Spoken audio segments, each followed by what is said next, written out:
What's up, guys? Welcome to VIP Society, where I bring you the best in nightlife, entertainment, and hospitality. Today, we have a very special guest, my good friend Nik Johnson, who's been in all of those industries, and I know he's got a little something special for us. Please tell us about Halo. Oh, you heard? I heard a little bit. You heard? Huh. Tell us a lot. So the project Halo is being built right now, and it is a project. I am an angel, and I'm here to spread the bright light to the entire world. My music project is selfless. The lyrics are meant to inspire others. They're meant to be relatable to take you where you need to be as a person.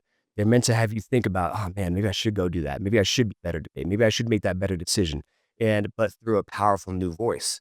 I've learned how to sing, Anthony, and my voice is unbelievable, and the world is gonna resonate with it.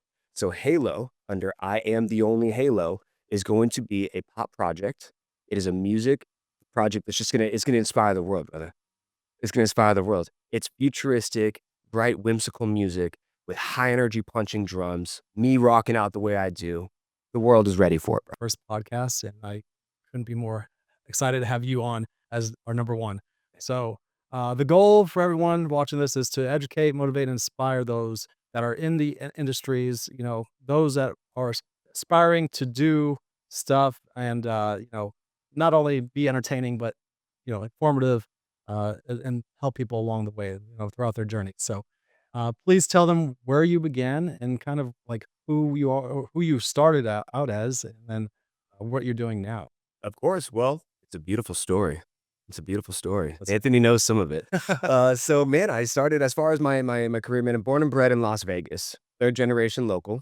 My family came here very early back in the day, made some deals with the mob ties to build a landscape here under my background family name, Jarmillo.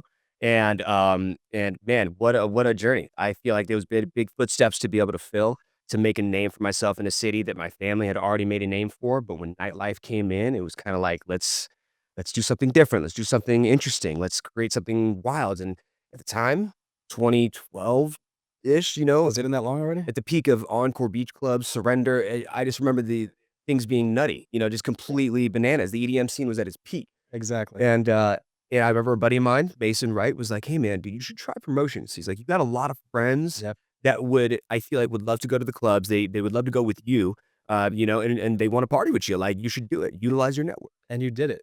You absolutely crushed it. We pulled it off. We did an amazing job. We did amazing. It came out It crazy. was some of the best years It was. in Las Vegas, and a lot of people can agree to that. 100%. And what's cool is, like, guys, like, I didn't go to college. Like, I did not. I left high school. I went to Centennial High School here, and Palo Verde, but go Bulldogs, Centennial all day. And basically, I had found myself just really not really knowing where I was gonna fit in, really. I'm a band guy. You can see that I have a different style. And so adapting to the nightlife and adapting to what it was very interesting. It was very interesting, and I felt like I needed help. And once I got in, I met someone named Stephanie Williams. Stephanie had basically was my mentor. I remember stuff. Once dude, she was an independent promoter. I met her at a random promotions table through some industry friends, and I remember she was just running table, doing this and doing all kinds of things, and I was like, "What is she doing?" And I was like, "I wanna do that." Like, whatever that is, that seems crazy, you know? So you started in nightlife, right? And that's pretty much how everyone starts in the industry through as a promoter, Yes. right? Typically, people start as a promoter. They can grow and make it a career, or they can become, host. But that's a different story, a different topic. You worked as an independent promoter. Uh, yeah, the beauty in that actually is I got hired at Surrender and Encore Beach Club, Yeah, okay? I got hired for 2 weeks, right, 2 weeks, right. and I think you remember this. I got fired because they said the way I promoted on the strip was unorthodox and would never make it. And I quote, Tim, Michael Martinelli, and I quote, crazy. They ended up firing me. He told me, sat me down, "Hey man, it's not gonna work. Your style is just not gonna fit." Next thing you know, I went independent. I had to. I had no other choice. I wanted to keep going and promoting, and I wasn't gonna take no for an answer. Yeah. So I turned around, found out about independent promoting through Stephanie, and the rest is really history. Everything took off after Now, that. now before we go too in depth with your nightlife career, so you've worked in nightlife, and then eventually got into entertainment as well, a musician, right? And you're also an amazing content creator, shooting for Yeah. venues out here in Las Vegas and stuff like that, right? Oh, yeah. So what how did that unfold? How did you go from nightlife to entertainment and into being an amazing musician, a badass drummer? Oh, You know? thank you. The man of many hats, Yeah, right? yeah. Basically, yeah, it's very civil, man. I literally just got to a point where I did nightlife for a decade. I did the host, promoting, and I took care of the groups, hundreds of thousands of groups throughout my career. It was so much fun. Like, what a dream. It was my college years were my nightlife years. Some people went to college. My college was nightlife. Yeah.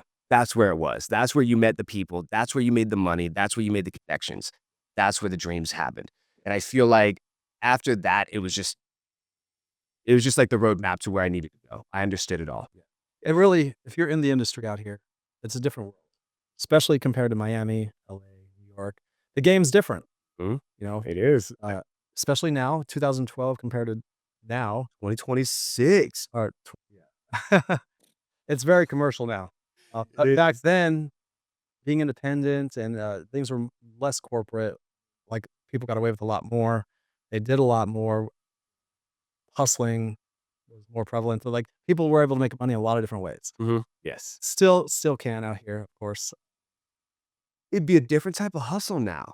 I'm curious on how the promoters are running things and how the hosts are running their operations now. I've gotten a little bit of insight by working at Dre's, and I feel like, I'm curious on how it is now, Mhm. really 2026 promotion teams and how they're running it. Now you had a company when you were a promoter with an owl. What was that? So that was actually very cool. I love that you remember that. So I had a moment in time where I was working with a brand called Night Brand.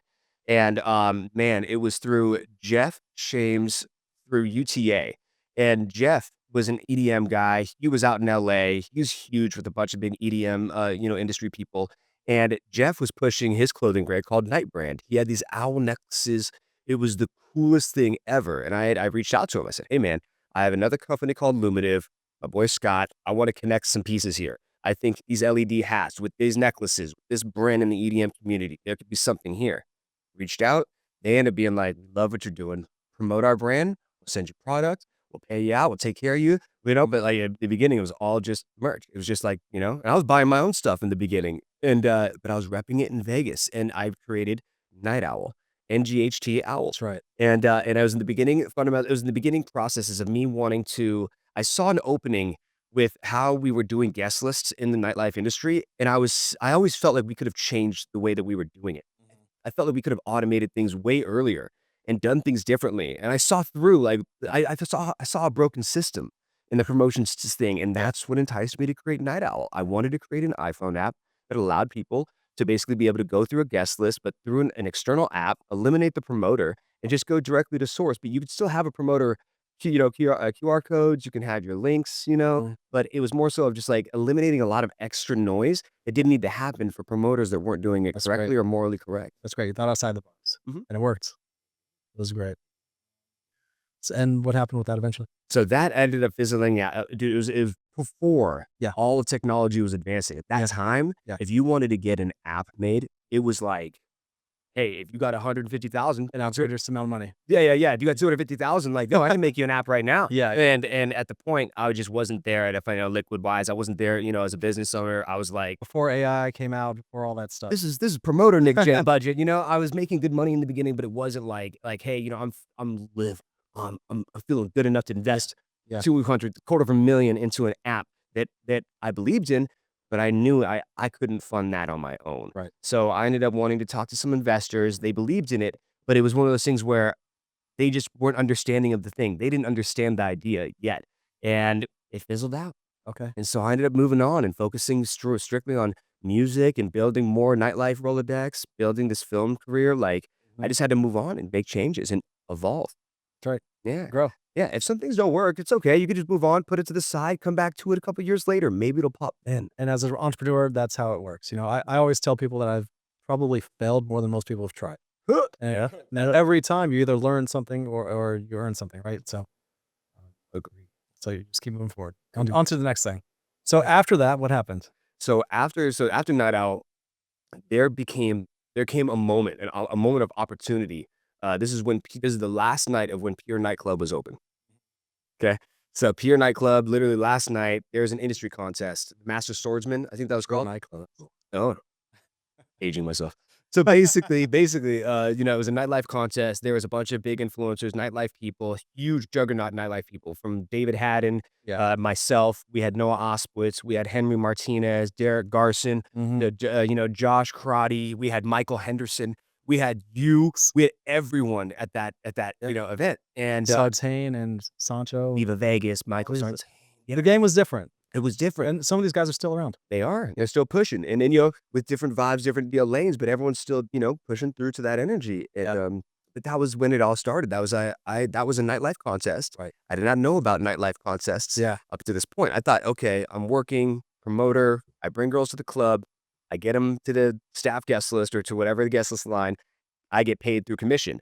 And then if I did a table sale, I would do handshakes and make my money through that, and it was pure hustle, but it was pure, genuine just value. I was Taking giving care of people. Oh, yeah, I was giving people good tables, great locations, Mhm. passing the line. I was being an excellent, Mhm. exceptional host. Right. I was giving great hospitality, Right. and I just felt like it's what the industry needed. Mhm. But when I found out about these industry contests, I said, "Wait a second. Okay, so I'm making X amount of money by bringing these people into the club, but you're telling me I can go and enter a contest and make $5,000-$10,000 in one night just by doing this when I'm already Do doing they this?" do these contests anymore?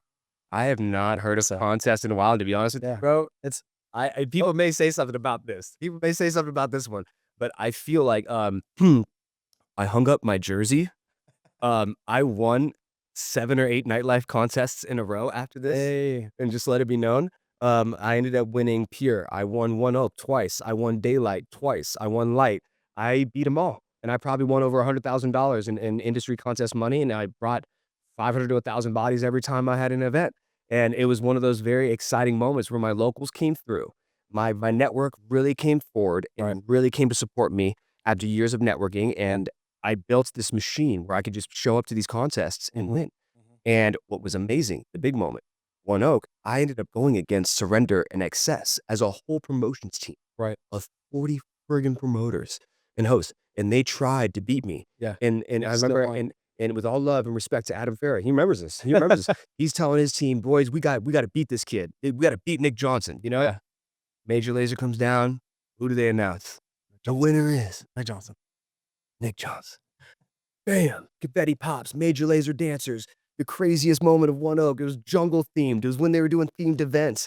It was the coolest night ever. Won 5K. I love It it. was a dream. I love A it. dream. You know, we still work in the industries. I it's just different, but, like, still good in a different way, but still good.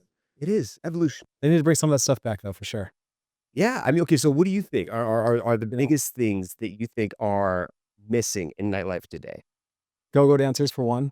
They got That's a rid of good them. one. Yeah. That's actually wow. Yeah, aerialist, right? Yeah. On occasions, we'll bring out the dancers and stuff. Yeah, okay, yeah. New Year's Eve, certain things like that. Big events, you have to. Yeah, but very few occasions. Yeah. I think they should bring those out. They used to do it Wednesday nights, Tuesday nights. They used to do Monday, Tuesday, Wednesday. All the time. They did it every single day. Yeah, Right, yeah, right. you're right. Yep. They were also go around and give out shots to people, making money that way as well. Yeah, yeah. So the venues are making money doing that. I mean, I don't really know why they stopped, but probably liability or money, but Usually a money thing. yeah. Usually they start from a certain tier and they're like, "All right, well, we'll cut this out and we'll start cutting this out," you Yeah, know? but if these clubs really wanna stand out since they're becoming so saturated, you should probably consider bringing that stuff back. I couldn't agree You know, more. if you have aerialists and go-go dancers in a nightclub, like, that's a place I wanna be at, with more energy Well, yeah, I mean, compared to other places that have no entertainment, just a DJ, and, I mean, I love the DJs, but, there if you have more performers, entertainers, like, it's all about the experience for the guests that come here to Las Vegas, right? So they wanna go be wherever the best places are, exactly. so And so who do you think is like who do you think is on top right now? Like 2026 club-wise? That's just for the comment section. Who do let me just give a shout out to Marquee Nightclub. Tiger plug. We're not being paid for the sponsor. Tao Group. That's just Tao Group for the win. And you know what's beautiful, man? Tao Group has always been incredible. They've been consistent. Yeah. Out of all the clubs that have come and gone, we remember the journey of when Hakkasan came in and big bullied everyone, and then came in and bought a bunch of properties, and how the And we're still Gash came expanding. in and made his wave and wanted to dominate, the light and all. We were, man, crazy. We're still expanding. Tao Group is still growing. Yeah, I mean, we've got everything from the restaurants, the lounges, the nightclubs, you know, being a host out here is awesome because have access to so many different places. Yeah, it's cool. Um, The restaurants are crazy, by the way. Like, if y'all ever tried some of the Thai group restaurants, y'all are missing. Y'all missing out on the most, man. The food is insane. So yeah, it's definitely just again not paid for that sponsor. There's- so okay, from nightlife to content creator or So being a so nightlife into independent. So nightlife into independent promotions, and then on the back end of the independent promotions, I found myself one night, Mhm. and man, I was at Hakkasan, and I had set up a table, and I was chilling, man, and I just had this moment of like, I'm tired of just waiting. I really had like the moment, I was like, okay, you know what? That's it. I'm pretty good on this right now. And so I wanted to take a break. And at the exact same time, my good friend at the time, Mason Wright, was like, dude, you're you Yeah. what did he say? Yeah, my best friend Mason Wright said, dude, I'm swamped right now with some video production and photo production. I'm taking on some stuff in this world.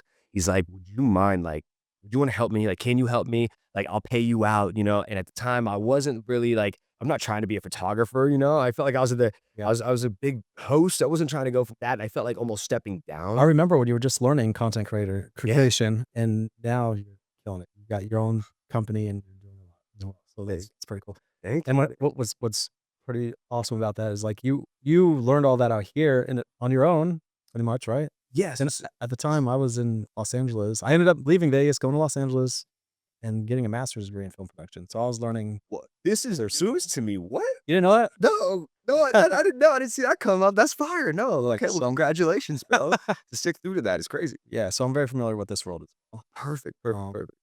it's awesome. I well, this is all about you, but a little back story on me Yeah, is like I'm from Vegas. We ran the nightlife scene out here for about 7 years probably, starting 2010 all the way up until like 2017.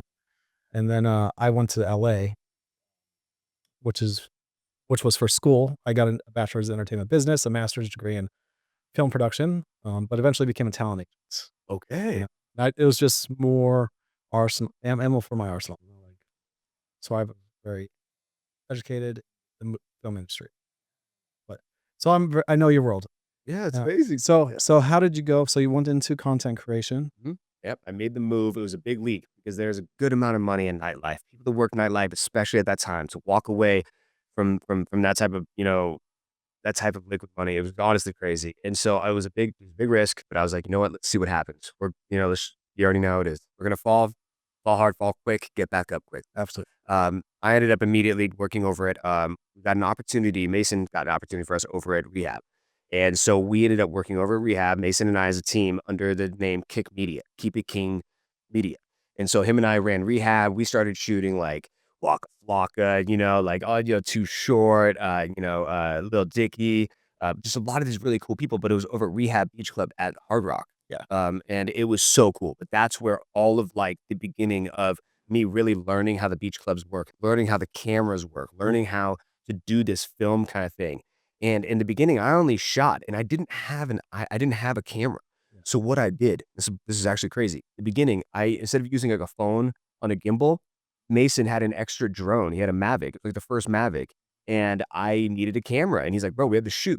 He didn't have a camera. So he goes, but I had the drone. So we grabbed this thing called a katana. It's like a handheld unit. It's like a 3D printed piece that goes and clips together to a drone, but you put the wings of the drone inwards. You only got the body. I held that. You're I'm holding the holding it like I'm holding it like like it's a little thing. And I'm filming people, and even Walker was like, like it's on a gimbal. the hell is that? I'm like, bro, this is 4K, bro. No questions about it.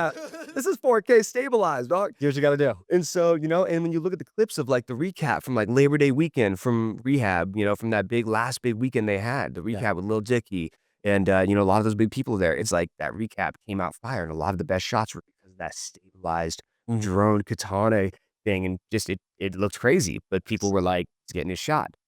Now, how if you can share with us, how did you get those contracts with the venues? Yeah. So, I mean, that's the beauty in being in nightlife for many years. Everyone knows your name. And I really made sure to go through and pay the meter with every host. And everyone knows that who's worked with me. I tipped out to everybody. I always made sure to take care of everyone. When I had a table, I would make sure to, okay, you get this, smile on everyone's faces. Everyone's good.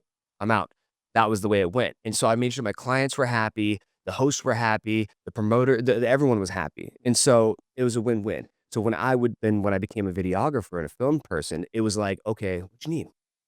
How can I help you? You know, it's kind of like, Yeah. what It do was you more about the value you can offer instead of asking for stuff. exactly. So, But what was great is Mason had already had the editing style that allowed us to get in there. Because I mean, I may have known a lot of people, yeah. but without him knowing how to edit first and me going in and learning how to edit in the beginning with him, Yeah. we wouldn't have gotten the contracts because the quality of video wouldn't have been there yet. Because I didn't edit for the first year and a half, 2 years. I didn't edit for the first 2 years of working with Mason.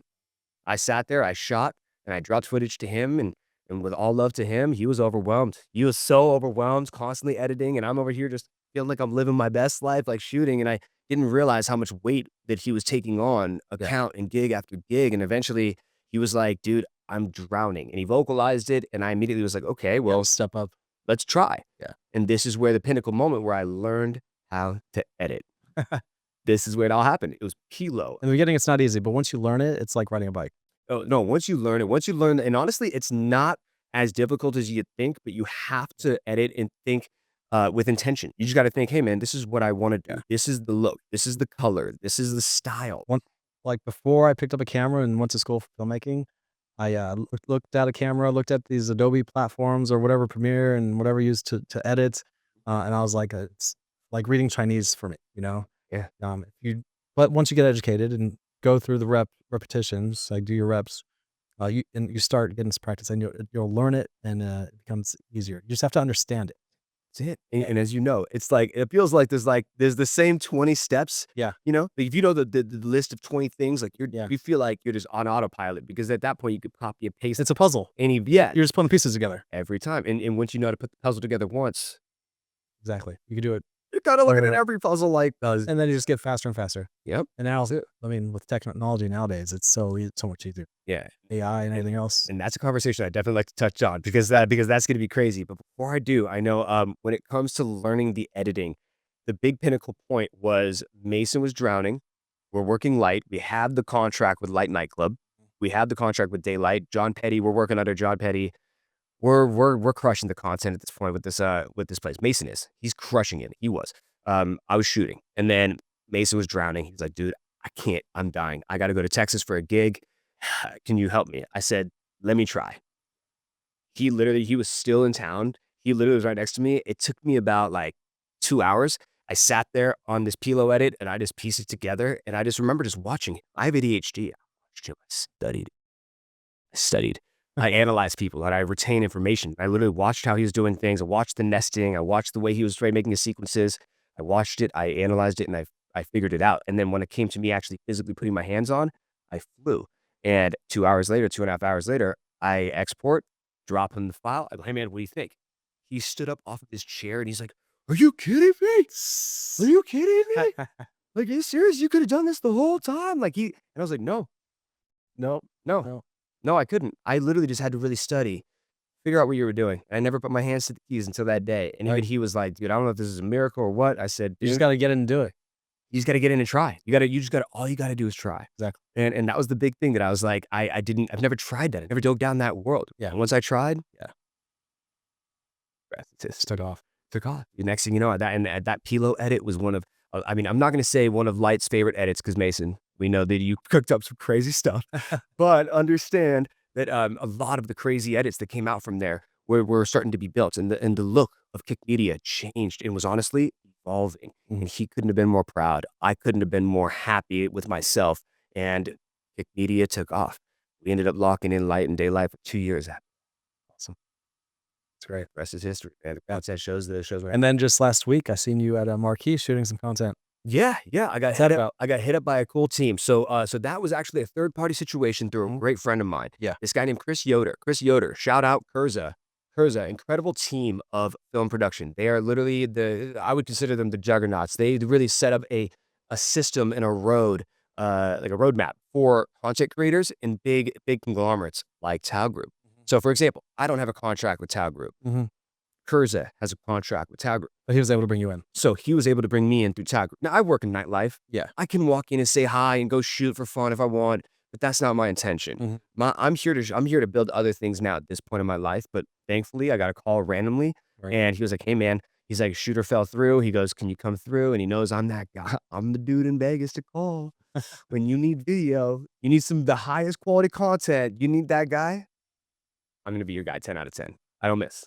I don't miss. Yeah. So Yes. so he knows that, and so he comes calling when he needs me, and yeah, shout out Chris. Thank you. Thank you for the opportunities. He booked at Rise Festival. Their team's And from incredible. what I heard, you did a great job, so they wanted you to come back, actually. Oh, perfect. Beautiful. Beautiful. Love to come back. Cannot wait, and I'd love to talk to the team and make some dreams happen because just Marquee was beautiful. The new setup, by the way, the new lighting production. If you guys haven't seen the new It's awesome. lighting Awesome, and isn't no, dude, the inside is insane, and I got got a sneak peek.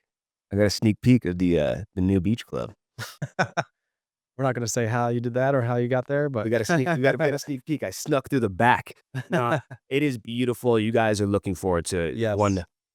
dude, you guys are gonna crush Summer the summer. 2026. We have a lot of amazing artists coming through, so Mhm. come through and check it out. Have a good time. 2026 Marquee Beach Club. And if you wanna book any reservations, you already know who to call. This Yeah. guy right here. Anthony Esposito. That's right. Write the name down, get the IG, 'cause that's it. That's it. You're gonna have the best time of your life. That's it. I remember some tables with you were crazy, but we had some shared comps and some shared hang tables just being like, just rage. Yeah. Just rage. Still do. Just going hard. Still do. Well, you know, I'm a little older, and it hurts. The hangovers hurt a little more, but That's fair. Hey, and honestly, no harm, no foul, man. They're gonna hurt a little bit, but hey, as long as the way I see it, bro, if you're gonna drink, dude, drink the good stuff, dude. If you're gonna drink, like but we have a great time. minimal hangovers, and you have a We time of we your life. really do live a life that most people can dream of. We're definitely blessed out here. Honestly, we are. And but what's crazy, and I feel like this has to be said, is that it is a dream, but it comes with a price. Absolutely. It comes with the price of your physical, and your physical is jeopardized because of how hard you can party. And as a lot of our seasoned people know, and the people that party hard, we got to do it in moderation. Rage, turn up, dude, go hard. But you need to party and take 20 shots every single night when you're hosting your client? No, not at all. Not necessarily. But can you pour 20 shots for your client throughout the night? Yeah. Get them wasted. Now I Let remember. them have a ball. Let them have the time. That's it. In my younger years, in my 20s, I would tell people, "I'm the party. I am the party." Yeah. But nowadays, I'm just like, "I will provide the party.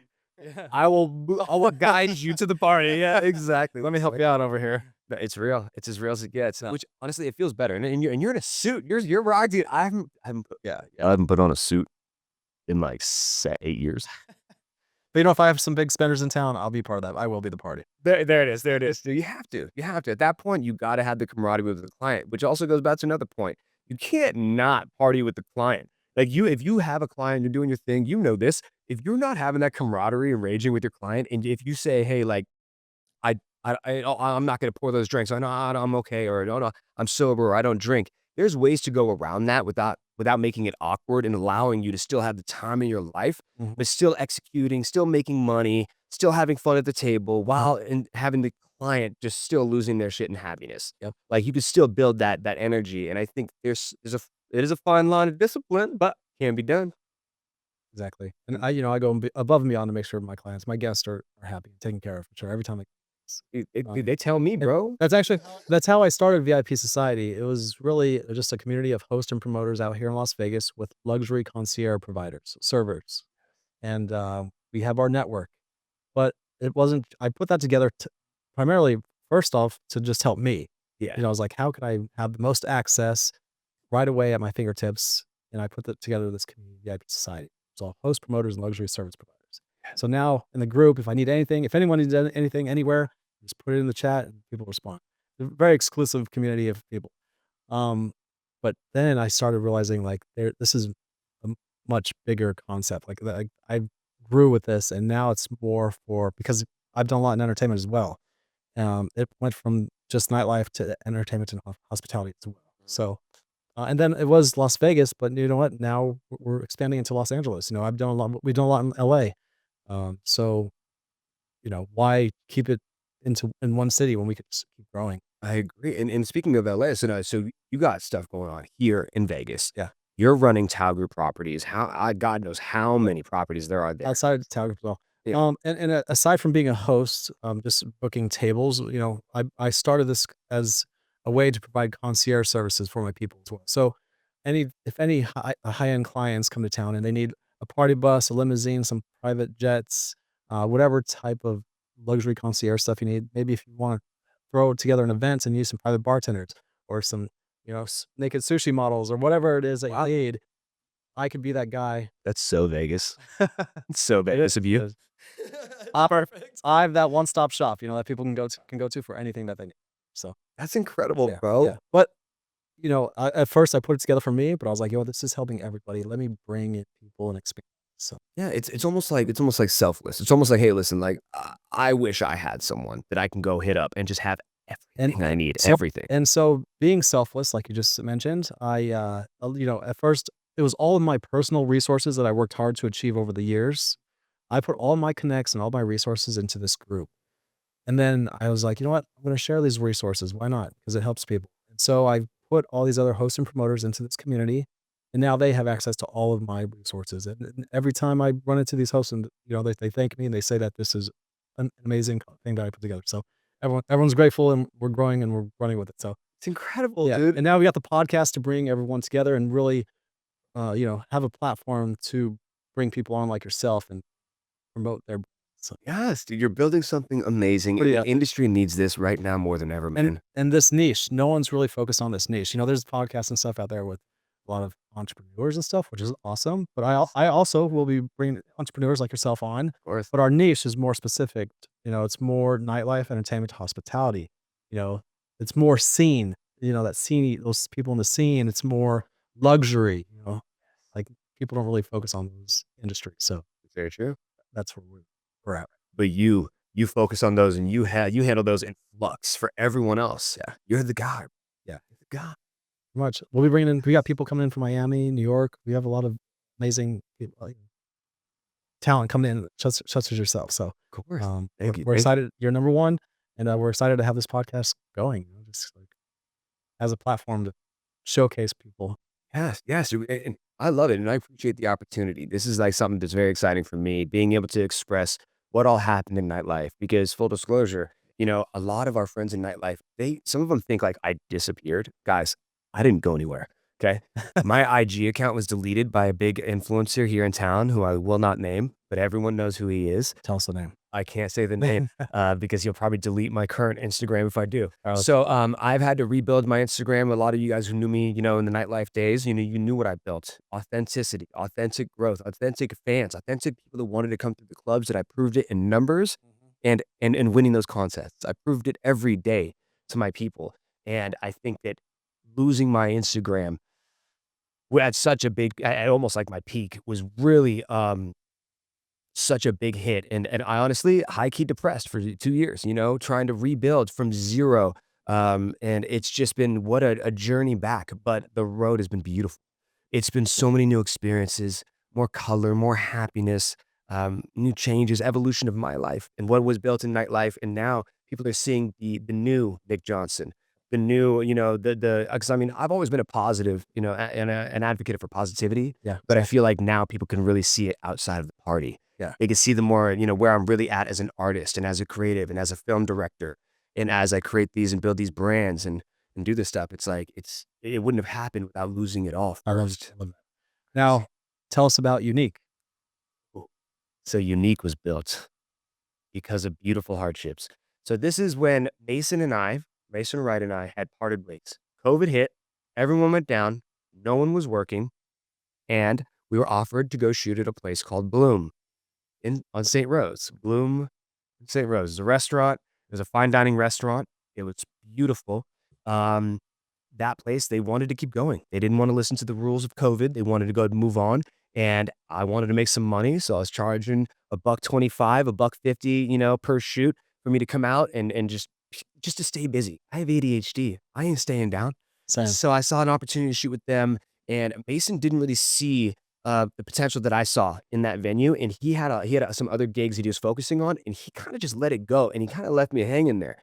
And I was like, okay, I'm gonna take this torch, see where it goes. The rest is history. So Bloom ended up making $4.8 million in 10 months off of my content, and ended up popping to become one of the fastest growing venues during COVID. They were making at one point 450,000 a month during COVID. And, it was what an experience. Money was flowing, life was good, people were partying, celebrities like Cardi B, DaBaby, all of them, everyone. Lil Baby had his birthday there, with James Harden. Like, there's people that were coming in from across the world just to come check out Bloom. What's going on over there? And who's right in there in the action filming? Yeah. Your boy. And it was when I was on my own, and this is when I learned how to edit fully on my own, and this is when I created the colorful version of what the content is that Unique grew to be. Because in the beginning, I was following Mason's, look and his filters of teal and orange, certain LUTs that he used, and I steered away from that, and I changed my whole look, and that's how Unique was built. Through Bloom, full year, growth, 300 videos, 300 recaps, 300 recaps. Okay? At that level. All original audio remixes on every single one. I'm a producer. I love music. I'm cooking these things up. I'm in flow state all year. Period. Love it. Built them 5 million right to them. I got paid a good amount. We end up breaking off. I'm gonna let y'all already know what happened in the end of Bloom. We'll leave it at that. The owner got a little out of pocket and the thing went under. But moving on without throwing shade, it was a beautiful experience. It was like a fever dream, but like no, it was the opposite of a fever. It was a dream. It was an actual dream to be able to build that and work with them, and do what we did there. Sure. Yeah, it's beautiful. I love that. Yes. Yeah, it's crazy. And tell us a little bit about your musician, Mhm. your drummer career. Yes. So what's beautiful is I've been doing my music my whole life. And a lot of people do not know this, but I am a prodigy drummer. I've been a drummer since I was literally 8 years old. I came out the womb tapping sticks, ready to play, with rhythms. So I knew I was built to do music. So you've done music all throughout the time you were doing nightlife and stuff like that. So okay. You just weren't promoting it as I much, I wasn't. I or was honestly or was it as known? the promotion, the party was making me money, Yeah. and the shows weren't making me as much money. Got I would post a flyer or 2, but the amount of flyers I was posting for the clubs would drown out for you to even see the show of the music. Okay. And it was very unfortunate because the music is great, bro. But Yeah. people to know what I can do, what I do in the studio, what my team and the people I've worked with, Yeah. from my brother Joe Vaughn Johnson. My brother has been with me since the beginning. And To for those of you that Mason, haven't seen Nik Johnson play the drums, you should definitely go check him out. This guy's a little bit of a badass. thank you, bro. Yeah, Yeah. yeah. The world is about to change, so you guys all know my drumming and my music is taking off right now. The new project, shameless plug, the new project is called Halo. I am the only Halo. So it's basically a project about uplifting others and being a very positive outlet to people and being the light in people's darkness. Yeah. The world can be harsh, man. And I feel like what Michael Jackson did back in the 90s and then back in the day, he really just he sang selflessly. He made lyrics that were selfless. He really made them about everyone else. He wanted to change the world. He wanted peace, he wanted love, wanted to stop wars. Name an artist that's doing that right now. Name an artist that's tried to do that in the last 20 years. Right. I don't see anyone even attempting it. And if they do, the industry would shut it down. Yeah. I'm taking that torch, and I'd like to see how bright I can shine by pushing this bright message through Halo, through not only my drumming style, which is very, as you know, animalistic and fun and high energy, Yeah. but also now I am a full-blown singer. I am a pop singer doing whimsical, happy, bright music. And Pop singer. and yo, yeah, yeah. Okay, I gotta say this. I don't think I I've do seen pop this. music now. So hope you guys know the Main Street vibe is here, okay? There's a lot of stuff coming up right now you guys are about to hear about with Halo, and it's all bright, beautiful pop Okay, music cool. with live high energy drums, and it's all of my voice. Yes. Awesome. Yes. So tell us a little bit more about Halo. What is Halo? Yeah, so Halo is a project that is meant for the people. It's a selfless music project that is literally meant to inspire people. I had a vivid dream a couple years back, and it Mhm. told me that I needed to be a humanitarian. I was gonna change the world. I needed to. So I'm just following through with this prophecy that was bestowed upon me. So I'm running with it. I can't slow down. And so now it's like it told me Halo is the name, and then it told me Halo stands for Heroes and Legends Only. Nice. And so when you become a part of the Halo community and the culture and the lore that I'm building. Can you explain how Halo's operating, how that works? Yes. So Halo, the lore behind Halo, I'm a celestial being from the year 3079. In the year 3079, AI has now taken over, and AI is fed up with all of our demands and greeds. They know that we are just a lost cause. But with one last beacon of hope, they sent me, Halo, back here. It's 2026.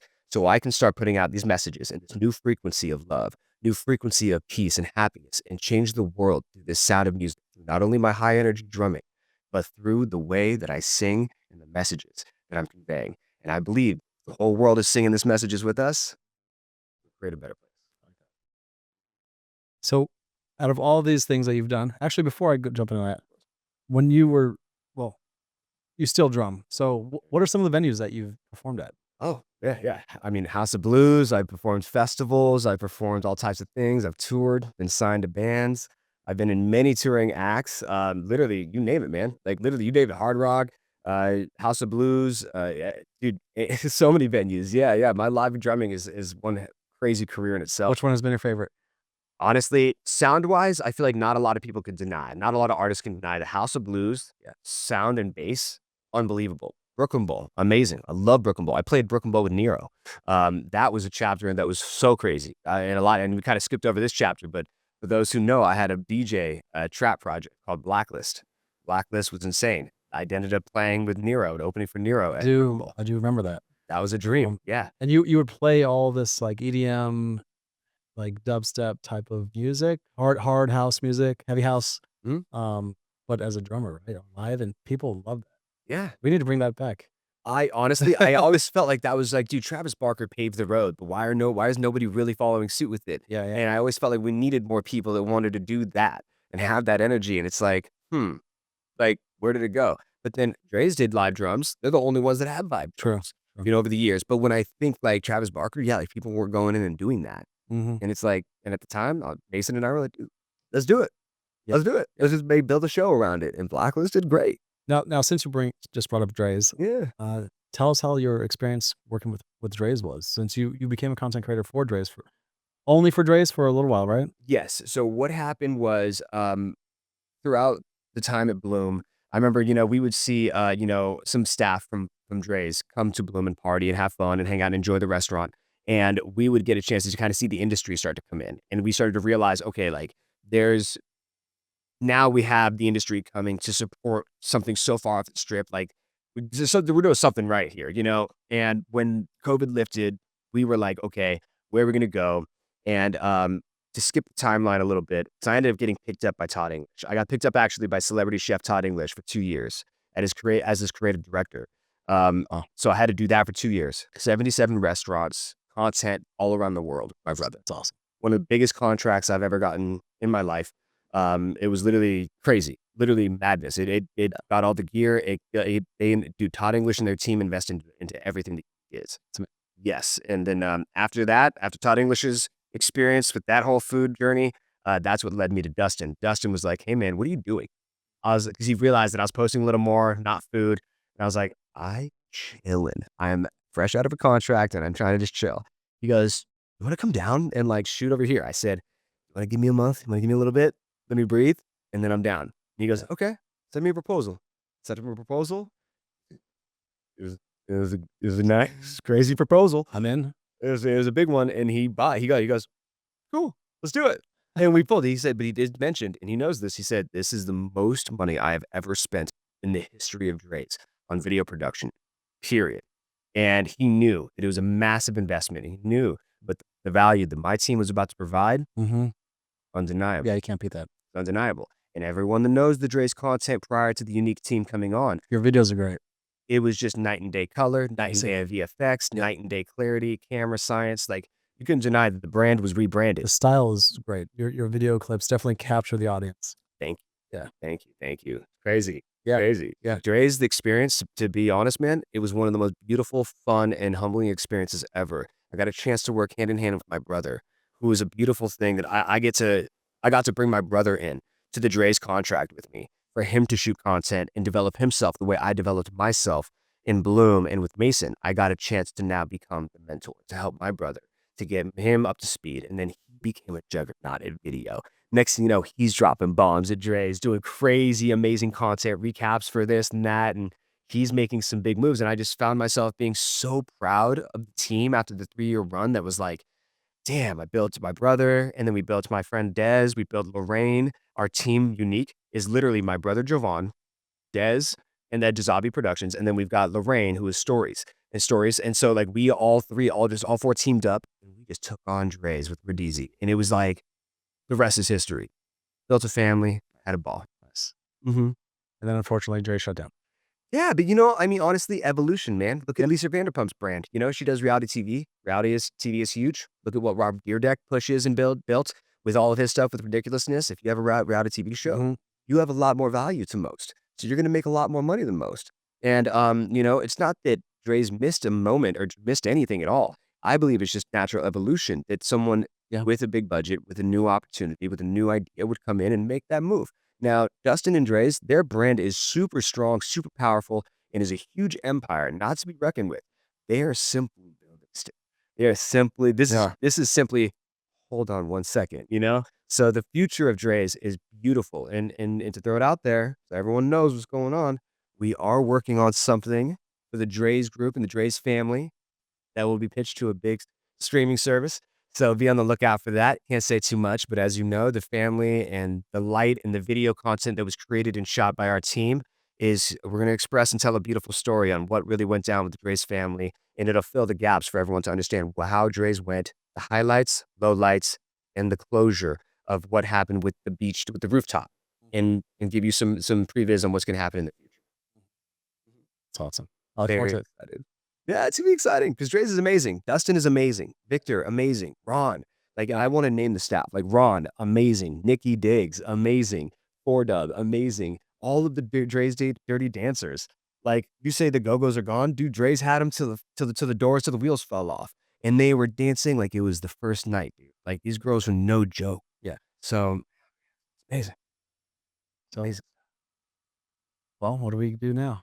So now Where are we going from here? So now we could talk about a fun. So give me either lowlights or give me some crazy stuff. Like what was your craziest party night? What's your or what For me, change thing? What was the the first one? Yeah, what do you think? Like what was the craziest night? You know, the nightlife or entertainment. let's start with Vegas. Let's start with Vegas nightlife. How did I transition? Yeah, how do you like? What was What was your big point? Big point? What do you think? I mean, I grew up in Vegas, so I love the lights since I was a little kid, the flashy lifestyle. Uh, that's after the military, I eventually got into the Las Vegas industry, nightlife industry, which is great, but I took advantage of my military benefits and went to college out there in LA. That's how I got into entertainment. You're military. Yeah. Oh, what branch? Okay, so yeah, news to You me. didn't know that either? Did not know that. No, no. Good. Marine Corps, Marine Corps. Incredible. Yeah, well, thank you for your service. Thank you for everything you did at the time you did it, man. I wouldn't go. 4 years. I wouldn't go. I'm creative, man. Can't take me on a tour. I'm meant to be on the music. Put me on a stage, man. Take me away from the war. I'm here to solve the war so you guys don't have to go out anymore. That's the goal. Yeah. That's Um, crazy. So please but go. my whole Yeah, time, yes. my whole life, I've liked the nightlife and entertainment industry. So I did the most. I did the best I can. I'm still growing up. We all are, and there's a lot more coming soon. Mhm. And this podcast, I've got some big things with this podcast as well. A lot of big people coming on, like I mentioned earlier. But yeah, that's it. I mean, from my background as a military veteran, getting into nightlife and entertainment, and eventually I got into real estate. But so I left LA, and now I work primarily as a host out here and do a lot of real estate stuff. Fire. I've got houses in Texas. I've got houses out here in Vegas. Rental properties is where it's at. My partner, I have some on it. Dude, that's incredible. So you're a realtor as well, man. You got more hats than I do, bro. You got more hats than I have hair, bro. Tell me. Yeah, yeah. You know what? This episode is about you. No, no, no, no. It's about us. It's about about us. about what we built and what we've been through. But like, dude, Yeah. Okay, so for those people out there watching right now, listening to your story, yes. what could you tell them to motivate them or educate them and inspire them? Like if they want to get into, how about starting out as a promoter? If they wanted to get into the promotions world, what should they do? What should they expect? How can they start? Yeah, I think well, I'll start off with the motivational kind of stuff first. I'll let you know that if you want to go and become an incredible entrepreneur, you want to be someone that really anyone can reach out to. You are so liked and loved, and people will just find themselves really giving you everything. You have to give that energy first. You have to be giving. You have to be selfless.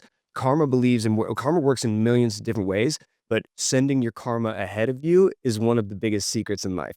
So I believe that just being a good person, being morally correct, and being kind to your clients and treating them with love and not just a ticket. Like for a long time, I looked at these numbers and these bodies and these people on the strip like they were numbers and like they were just bodies, like dollar signs. And it got crazy toxic in my head of like, oh, that's $200. Oh, it's $1,000. So that's this. Like a group of girls like herding cattle. That's a whole nother conversation though, but out here, I mean, not to offend anybody, but women are kind of currency out here.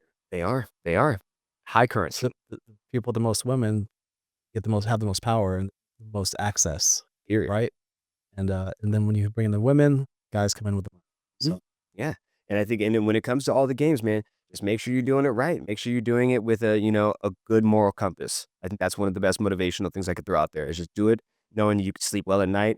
Don't make a deal that you think is shady. Don't burn bridges. Don't steal money, you know. yeah, Be genuine, be authentic, and be yourself. I think the biggest thing is in nightlife, a lot of people got used to trying to be like everyone else. When you see a lot of people in suits, you can get lost in the crowd. that's one thing I Be different. yeah, absolutely. That's one thing I learned as an entrepreneur is, like, if you want to succeed, do a lot of things for free in the beginning. Um, Yeah. it's all about, like you said, the value you have to offer. The more you can give selflessly, the better, and that's how I was able to climb the ladder many times, because I work hard and I did a lot of stuff for a lot of people without asking for anything in return. So then I was given opportunities Mhm. to grow. Yeah. So And that's where you grow. yeah, Now I gotta throw something back your ways. Yeah, if you can tell me, man, what do you think was your pinnacle point that took what you felt like was like things were going great, like things were going great, but now things are going great. now things are going great. When things hit rock bottom, what was the rock bottom moment for you that got you to VIP society today? Oh man, there's a few rock bottoms. Okay, Uh, please, like, yeah, because I'm not gonna go too much into my life story now, but okay, I grew up struggling. I have a I had a tough life as a child, bouncing back and forth between parents and living in homeless shelters, growing up in trailer parks, and getting school clothes from the Salvation Army and stuff like that. Like I grew up poor in situations and been around environments a child shouldn't have to be around in. Thankfully, I went the opposite direction instead of following in those footsteps of those people. I learned what I wanted to be and what not to be, which is great, and what to do and what not to do. That way I can succeed. I quickly learned that we live once, and so I knew that if I wanted to achieve everything I want to achieve, I got to break those bad habits and do something, be someone. yes, But there's been a lot of rock bottoms where you know, moved to LA and I was struggling. I mean, first off, before I went to LA, I was in Vegas and struggling. After the military, as a young man in his 20s, all I did was party every day and spending every dime I made, which was not good. I would make good money in the industry and then put it right back into the industry. isn't that how it And that's goes? that's exactly how it goes for a lot of people. But as I got older, I learned that I needed to invest, and thankfully, I learned that when I turned 30, started buying houses. So Now you're real estate agent. You're working the right game.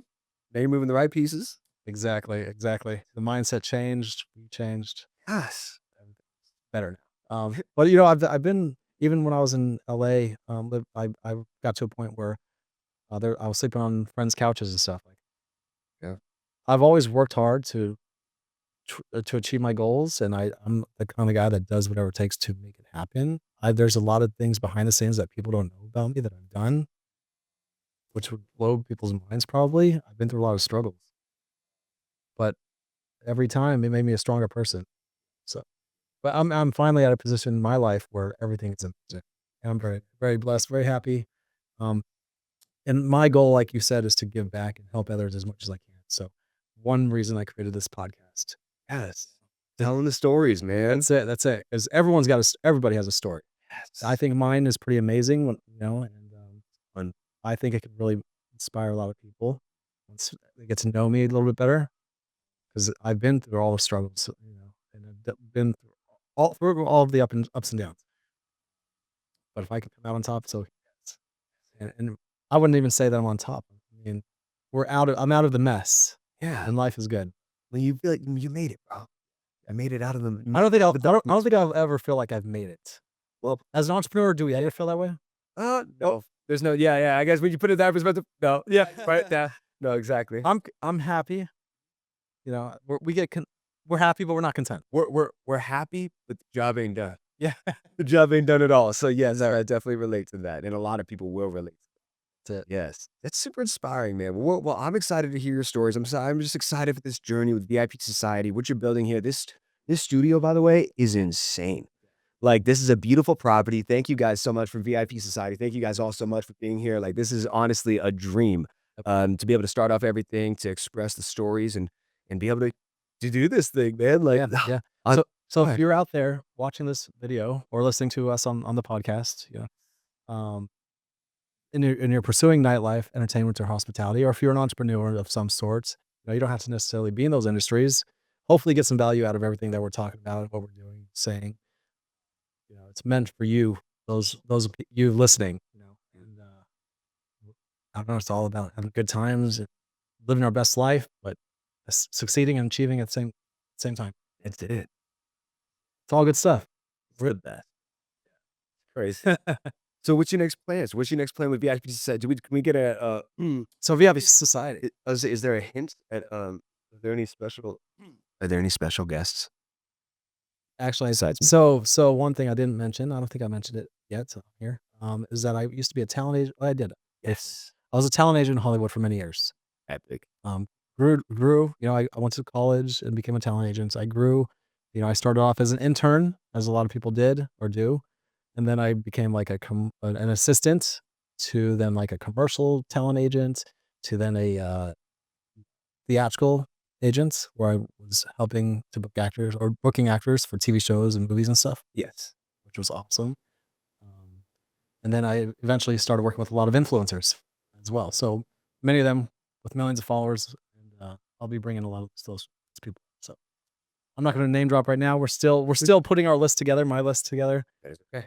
But yeah, I've reached out to a lot of people, and there's a lot of amazing artists, or talent, and entrepreneurs, business people, everyone that want to come on and tell their story.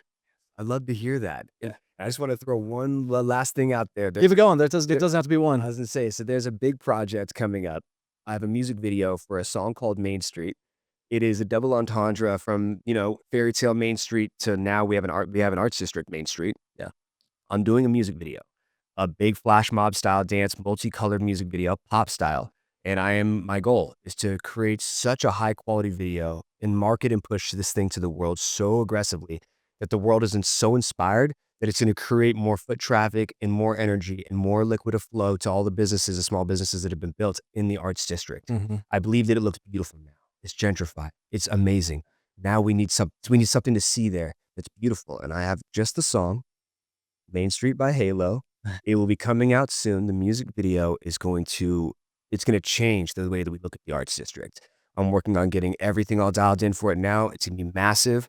Be ready for that one. That's going to change the game.